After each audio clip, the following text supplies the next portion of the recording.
Welcome back to Ploughman's Backyard, and today we are going to be dehydrating my thyme from the garden.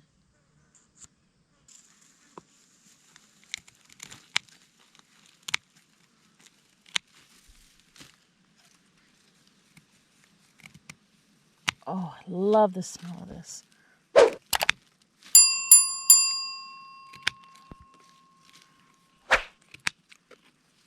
Don't be afraid to give it a good trim because it'll grow back and you'll have more to harvest.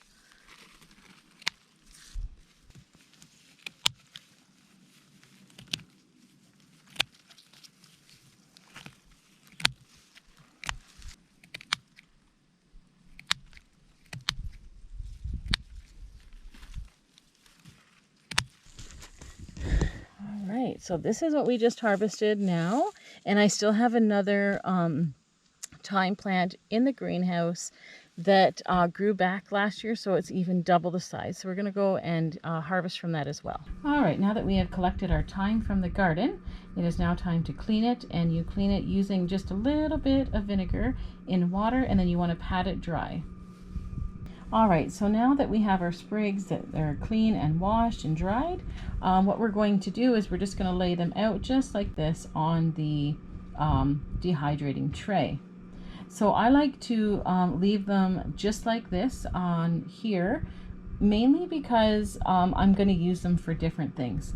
For instance, when I put them into soups, I actually just put the whole sprig, stem and all, in the soup, and then I just remove the sprigs after I'm done making my soup. Now, if I'm going to add the thyme to, say, a rice dish or herbs, what I'm going to do is after they're dried is we're just going to take them and you're just going to kind of get rid of all of the leaves, and you collect the leaves in a separate container. The other thing I like to do, I mentioned that I like making thyme tea in the winter, and I also keep them as sprigs like this and just steep them in water like this and drain all this stuff off and just drink the water. It's very good for bronchial problems, congestion, and sore throats and things like that. So I just like to have them still on the sprigs while I dehydrate them. It's just easier to do that way, and then take the leaves off as I need them later, depending on what I'm going to use them in. And like I said, with herbs like this that are thin, not a lot of weight, I don't mind overlapping them. When you get into things like dehydrating zucchinis or mango or tomatoes, you want to make sure that you do not overlap them at all, just because they're heavy in weight and they're harder to dehydrate if they don't have enough airflow. But as you can see, there's lots of airflow that can happen here, so we can overlap these.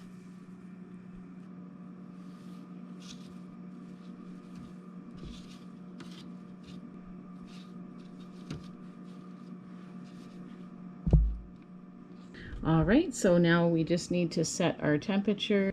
It says 95 Fahrenheit, 35 Celsius. So we're just going to do that. It's going to be a bit longer and slower, but it's going to actually stay green. The higher that you do your temperature, the quicker it'll get done.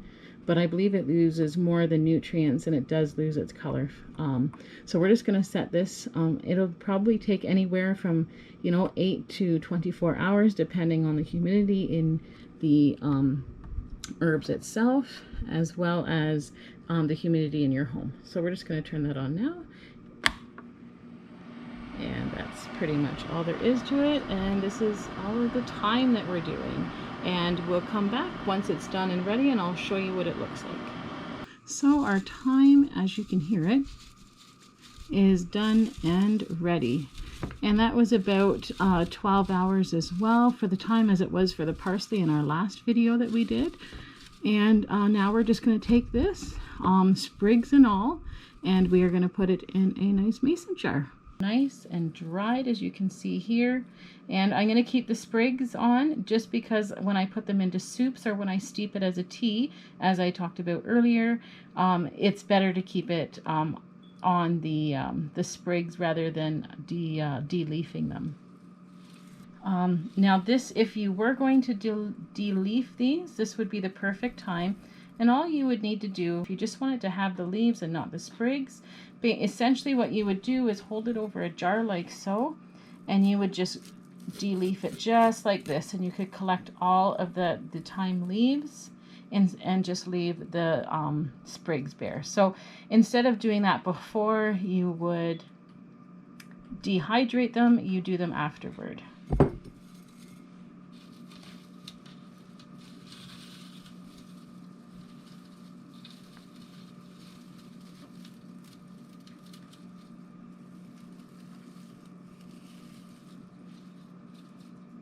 But this suits my purpose quite well, leaving the sprigs on, because you can always then take the sprigs out and de-leaf them right in your rice dish or whatever you would like to do later. So naturally, as you can see, some of the leaves do come off in part of putting it into the container. We're just going to save those. As you can see here, we have naturally de-leafed many of these in the process. So we are going to take these and we're going to put them in the container as well. Well, this is how easy it is to dehydrate your own thyme from your garden.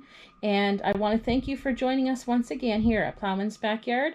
And if you enjoyed this video, give it a thumbs up. And if you want to see more things like this, because we're going to have plenty more, don't forget to subscribe and hit that bell icon. Thanks for joining us.